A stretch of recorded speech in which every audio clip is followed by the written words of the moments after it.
unmatchable. I pull out my patched eye. There's a new cut in it, bleeding gently, persistently. I try to suture it, but the stitches hurt more than the blade.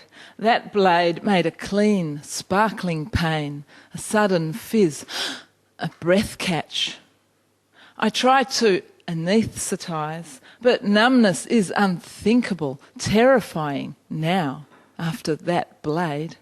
So I give up and leave the cut to bleed. It's the first time I've tried this. The cut will heal in its own way, slowly, I suppose, with multiple levels of soreness and aching. Ooze, bloom, branch become a structure, an unlikely sculpture. Antler, feather, delta, twirl, twig, tree limb.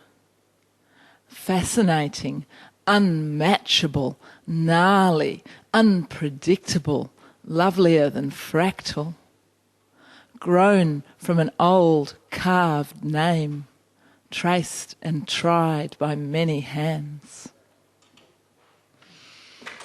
The execution of Osama bin Laden makes the world feel much more peaceful, doesn't it? This is my reaction to it. No, it doesn't make it me. It's going to be all. So alone, so forlorn, and Lady Gaga proclaims, the universe awaits to be reborn. No poetry tumbles from your lips, no quantum leaps expected soon. You march to the beat of a drum. Once you weren't so serious, now you scream out for fun. So different from the rest, devoid of all that jazz, maybe a big brass band could deliver some razzmatazz. You sell ice to an Eskimo, sand to a desert tribe. Got a special talent for verbal abuse, the only talent that's in use. You create the universe in your own image, your red, white and blue. Once you danced in heaven, now it's all 24/7, 9/11. And all around you is so instant, like coffee and romance, like the good old stars and stripes. You take us on a merry dance, stuck on a treadmill, an actor without a script, without a cone. So alone and so forlorn, and Lady Gaga proclaims, the universe awaits to be reborn. Thank you. Mum, not dumb. Never one to believe in herself. Her life got shelved as a mum who said she was dumb. But she wasn't really, just didn't finish school. Because back then things messed up her rules so that her life was not hers to own. Rather full of strife that stuck and staggered her into a gradual grade decline. She was far from dumb. She would talk a table leg off sometimes when on topic. Being a mum later louder than an electric guitar lick, heavy metal style amped up. She had so much to say. Still does, still can, still will. She knows now she's not as dumb as she thought she was. She thinks it was dumb to have thought she was dumb all those years ago. She is a mum, not dumb. Dummies are in shop windows. Dummies are what babies suck. And mummies are very smart women who have children or very scary creatures that come out of crypts. Just two short ones for Mother's Day. Mum's scones get a little worse made as she gets close to dying. A maple veneer wardrobe, empty coat hangers tingle. And this is my poem for today, just because I got a copy of it. It's called Taps. We changed some taps today, not the taps, but the washers, which is their heart, really. Picked up spanners, a masculine feeling, from my toolbox in the washing. Dirty clothes have lost that loving feeling. Bought washers at an old-fashioned hardware store. Proprietor's sister can't walk, stares out the window. Look at all the people. And O-rings from a plumbing centre, stolid masculine places, but my Irish charm is a dagger also. I said the dodgy brothers of North Carlton had fixed up the girlfriend's place. Counterman smiled, half an inch wide. Everyone's a dreamer, or shy like footballers. Lubricate with silicone, would hair gel do?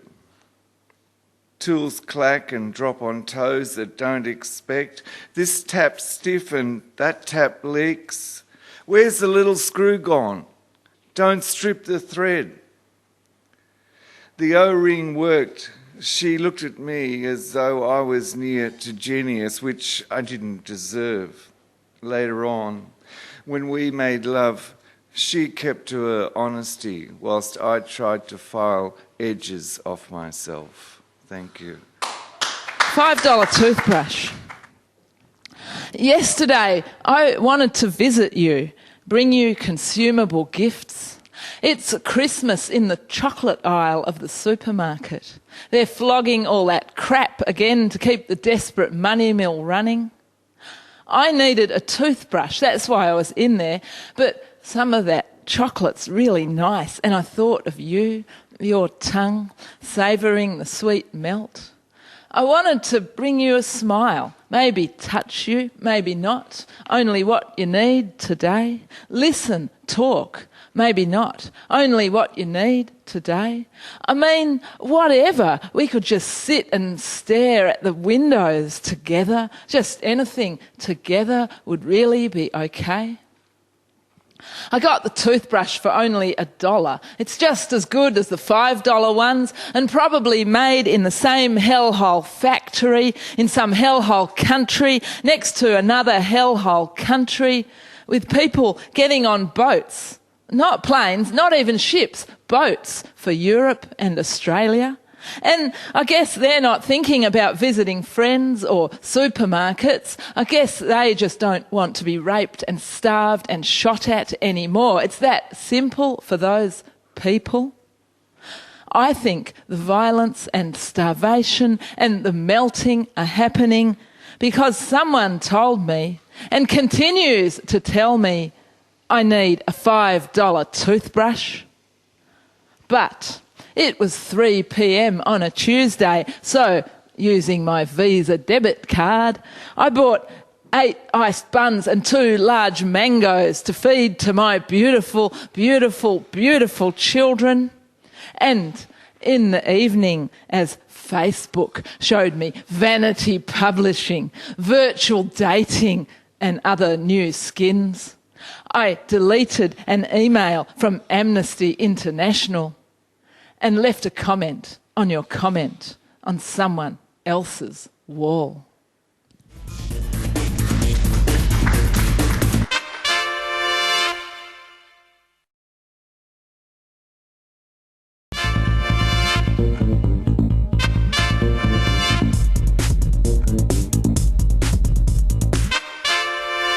Talk to me, brother moon. I cannot be another moon. I am a tree and a forest of trees. I am an oak. I have acorns and robins. My twig fingers, roots and limbs, seedlings and saplings and sap-boned friends generate their noisy green all day. All day I am bedecked and bespangled by sister sun. Her fluff clouds muffle me, fuzz me, obscure me, then blow me bare. Her thousands of cameras regard me, blinking their lizard skin shutters again and again and again. So find me, brother moon, when all the breathless butterflies have fallen from their worn-out wings, when the busy squirrels are still in their hollows, dreaming their consumer dreams, when the squeaking beaks are voiceless before the voice of the dark, and their peacock in paradise fashions are black and white like the rest. Look at me, brother moon. I cannot be another moon, and one moon is enough. When the night is glassy and damp, when the wind is stilled to a moth's breath, and the moths with their grey flannel dignity repose on my well-wrapped trunk. When the odd owls signal and silently hunt, when the wolves bring out their clear eyes, when the ghosts of things are apparent, the truths of things, the feral, amoral, open mouths of things. Limn me, brother moon. I will inhale your lupine light, taste its plain taste like deep cave water, and shiver these starry shivers, and gleam this weird gleam, and sing this mossy song I have kept for you. This is an old poem and it goes back a long way, but it's relevant right now at the moment, especially with sending people to Malaysia and then what they want to do, make teenage girls go back to work after 6 months having a baby. Anyway, it's a crazy world. This is called Diesel and Rice and it follows into another one, but yeah. Glassy water, hazy blue sky, it's humid. Open sea, no more island hopping or pirates.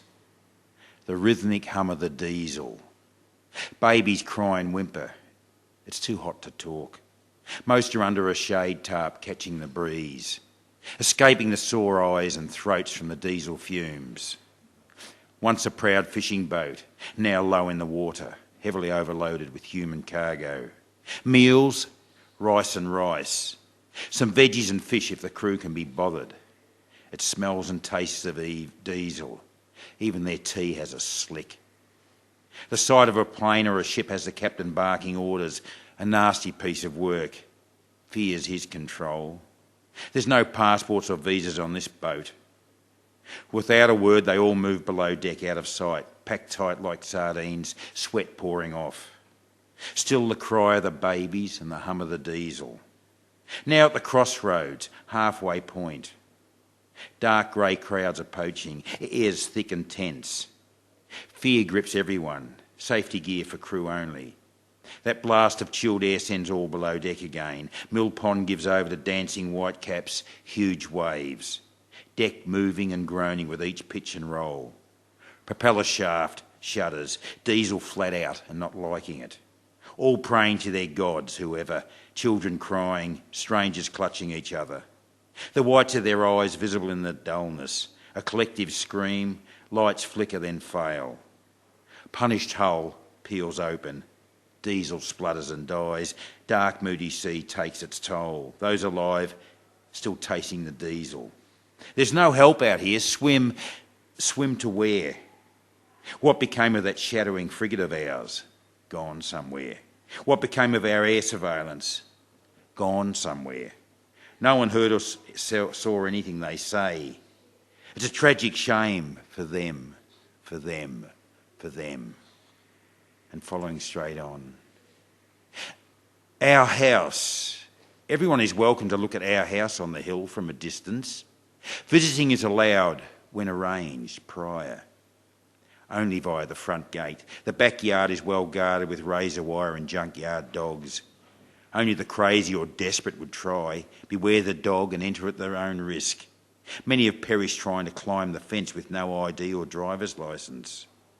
We have tanks, frigates and jet fighters patrolling our veggie patch, and even a few black tracks in case some brazen interlopers risk their lives to sneak in and hide. Our electrified chook house will be their temporary home till we find someone else to take them in, or maybe deport them back home when it's deemed safe to do so.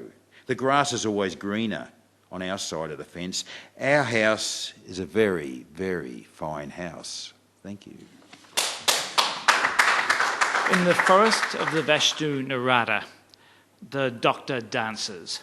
Whole armies retreat before him, and he opens the doors of his TARDIS with a snap of his fingers.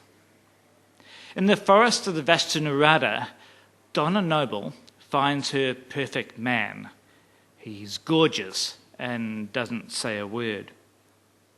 In the forest of the Vashtu Narada, the doctor meets somebody he trusts so much he gave her his screwdriver. In the forest of the Vashnu Narada, the shadows not only hide monsters, they are monsters. In the forest of the Vashnu Narada, the piranhas of the air turn people into skeletons in spacesuits, leaving behind data ghosts. In the forest of the Vashnu Narada, the library saves people in the only way it knows how, to its hard drive. In the forest of Vashnu Narada, Miss Evangelista is the only one who sees the truth because a replication error has moved the decimal point in her IQ. In the forest of the Vashnu Narada, the doctor tinkers with his own personal destiny and saves everybody.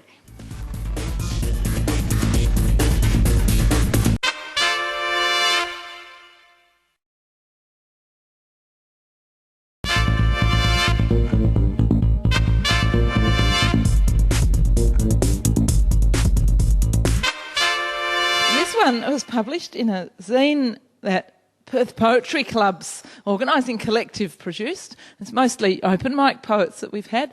Also, we put some of our own stuff in there. And it's called Positively Geared Anti-Tax Packs 2010. And you can get it from Sticky Institute, all right? And it's actually quite a good little collection. It has got this poem in there. It's called In My Secret Garden. In my secret garden, there are vegetables with peculiar names, strange shapes and foreign heritage, twisted herbs whose leaves and buds are functional in particular situations, fruits that are an acquired taste, contorted, bruise-coloured blooms. I love and love and love them all, talk to them, irrigate them, reconfigure their habitats, fertilise them, preserve their vitality. Certain hungers need specific foods. In my secret garden, all the plants are beautiful to me, always, always, and occasionally a wanderer appears who has been initiated by genetics or experience into the appreciation of the unusual, the non-obvious. But most of my visitors don't see a garden. They see a collection of quirky, spiky things, dangerous cycles, dizzying fractals, transmuted dreams, the frightful unknown. That's okay, I guess. I don't want it crawling with people all day anyway. That's why it's a secret garden. But it gets lonely, so I visit their gardens. But their gardens are so alike. All plush, sword-sculpted bushes, splashy petals. And I get bored and uncomfortable and hungry. So, after a while, I come home to this odd foliage and silence. Real flowers. The night before writing, I was seated in a plush leather armchair in the little town of Trafalgar. In the vicarage living room, I was visiting the vicar, an old friend, watching a program about gardening, featuring every now and then beautiful flowers. At one point, I saw the cat making signs she had a desire to leap onto a mantelpiece. Soon she was up on it, and she went over to the vase of flowers placed on a loudspeaker. She then proceeded to rub herself against the flowers, smelling with deep enjoyment. And it was as if into my head came her thought, these are real, these flowers, the ones, the others, the TV ones, are only the idea of flowers. The TV program switched to an advertisement for a dancing program. That's not real, said a thought. Apparently he had entered my life after the time I used to enjoy going to real dances. For her, she's like a leaf lying lightly in my bed. When I wake in the night, there she is, sleeping like a fallen leaf. She saw my itch, my shudder of recalcitrance, and slipped the veil, the autumn colour of her eyes, into a graceful fashion. She poured the wine into my glass, into her glass, with barely a ripple. But the maelstrom took us. We were vomiting sonnets. While she lives far from me, in the cave of the women, out of my element yet, I can sleep, curled safely within her beauty. I am most definitely not an absolutist. But sadly, I am older than I was yesterday, and I've been that way for quite some time.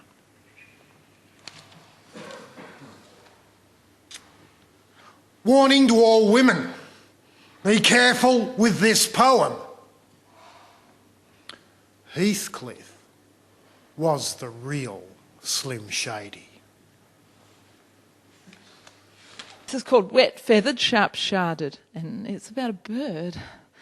Wet Feathered, Sharp Sharded. As I sat against the wall, under the eaves, facing the trees, as I sat that morning trying to eat, crying, that bird, that 6-inch black and white bird, sharp beak a shard of obsidian, flew in a loop, flew out. A rustle rush of black wing and tail, of soft fronds on stiff ribs, flew at me, sharp shock, eye death, spike, rustle rush, flew in a loop, flew out. As I, mug in hand, bowl in lap, cried, as I cried, trying to express, push out a nameless loss, that bird came back, quiet, alighted near, and looked at me. That bird, that wet-feathered bird, had been in the rain all night, came back, quiet, alighted near, and looked at me, wet-feathered, sharp-sharded, dark-eyed. It's always black and white birds. I picked out a grain of my just right, my ironic breakfast, placed it between us. Because that's how you be friends with any animal. You share food. And that bird, cold, wet, hungry, said, "Yes, it hurts, but it's all right. There are still small things to care about."